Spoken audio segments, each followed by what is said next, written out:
Рахмат, урматтуу өкмөттүн өкүлү, сиздерге кайрылат элем. Билим берүү министрлигинен мындай бир тактап маалымат тактап берсеңиздер. Мага деген Азиатский медицинский институт, Канттагы жайгашкан Азиатский медицинский институттун студенттери кайрылып атат.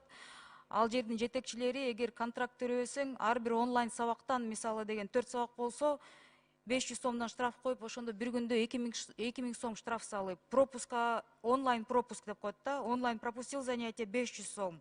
2 алсаң 200 сом деп, бул мындай студенттерди тоногон бир жаңы принцип табылып атабы, мен түшүнгөн жокмун да. Бул биринчиси, экинчиси, мен дагы кайрылып кетет элем. Республикалык инфекционный больницада ошо декабрь айында деген ошол эле убакытта биздин пациенттерибиз на искусственной вентиляции легких деген аппараттарда жаткан деген маалыматтарды чыгып атат. Анан бүгүн Швецияда деген жаңылыктарда BBCден чыгып атат. Швециянын мамлекеттин өкүлдөрү деген биринчи инфекционный коронавирус декабрда бизде табылган деп чыгып атат да. Анда бул нерсенин аркасында турган чоң суроолорго мен ойлойм, бул ВОЗго да Кыргызстанга кайрылыш керек.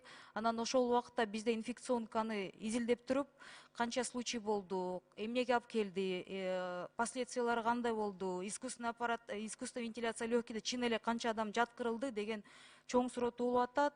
Анда бунун аркасында деген биз дагы ВОЗго кайрылып, мындай өзүбүздүн мындай талаптарды кое турган убакыт болуп болуш керек деп ойлойм. Рахмат.